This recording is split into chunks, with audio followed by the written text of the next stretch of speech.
ദളപതിയിൽ നിന്ന് ജനനായകനിലേക്ക് മാറ്റം ഉൾക്കൊണ്ട് അണികൾ. കോയമ്പത്തൂരിൽ ആവേശമായി ജനനായകൻ.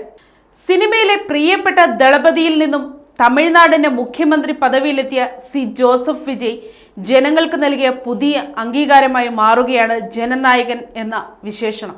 തമിഴക വെട്രിക്കഴകം നേതാവായ അദ്ദേഹത്തെ ആരാധകരും പാർട്ടി പ്രവർത്തകരും ഇപ്പോൾ ഒരു പുതിയ പേരിലാണ് വലിയ ആവേശത്തോടെ അഭിസംബോധന ചെയ്യുന്നത്. ഭരണാധികാരി എന്ന നിലയിൽ ജനങ്ങളുമായുള്ള അദ്ദേഹത്തിന്റെ നിരന്തര ഇടപെടലുകളും സർക്കാരിന്റെ ജനപ്രിയ നിലപാടുകളുമാണ് ഈ മാറ്റത്തിന് കാരണമായി തമിഴ് മാധ്യമങ്ങൾ ചൂണ്ടിക്കാണിക്കുന്നത്. സമൂഹ മാധ്യമങ്ങളിലും പാർട്ടി വേദികളിലും ജനനായകൻ എന്ന പേര് ഇതിനോടകം തന്നെ തരംഗമായി മാറിക്കഴിഞ്ഞു. കേവലം ഒരു സിനിമാ താരത്തിൽ നിന്നും പക്വതയെത്തിയ ഒരു ഭരണാധികാരിയിലേക്കും രാഷ്ട്രീയ നേതാവിലേക്കുമുള്ള വിജയിയുടെ വളർച്ചയാണ് ഈ പേരുമാറ്റത്തിലൂടെ പ്രതിഫലിക്കുന്നതെന്ന് രാഷ്ട്രീയ നിരീക്ഷകരും വിലയിരുത്തുന്നു.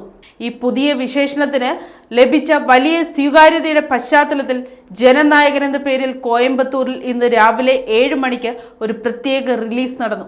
മുഖ്യമന്ത്രിയോടുള്ള ആദര സൂചകമായി അണികൾ ഒരുക്കിയ ഈ ദൃശ്യവിരുന്ന് വലിയ ആവേശത്തോടെയാണ് ആളുകൾ വരവേറ്റത്. തിയേറ്ററുകളിൽ റിലീസ് ചെയ്തത് ഒരു പൂർണ്ണ ഫീച്ചർ ചിത്രമാണോ അതോ അദ്ദേഹത്തിന്റെ രാഷ്ട്രീയ യാത്ര വിവരിക്കുന്ന പ്രത്യേക ഡോക്യുമെന്ററിയാണോ എന്നതിൽ ഔദ്യോഗിക വിശദാംശങ്ങൾ ഇതുവരെ ലഭ്യമായിട്ടില്ല. ഉള്ളടക്കം എന്തു തന്നെയായാലും പുതിയ പേരിന് പിന്നാലെ നടന്ന ഈ റിലീസ് ആരാധകർക്കിടയിൽ വലിയ ഓളമാണ് സൃഷ്ടിച്ചിരിക്കുന്നത്.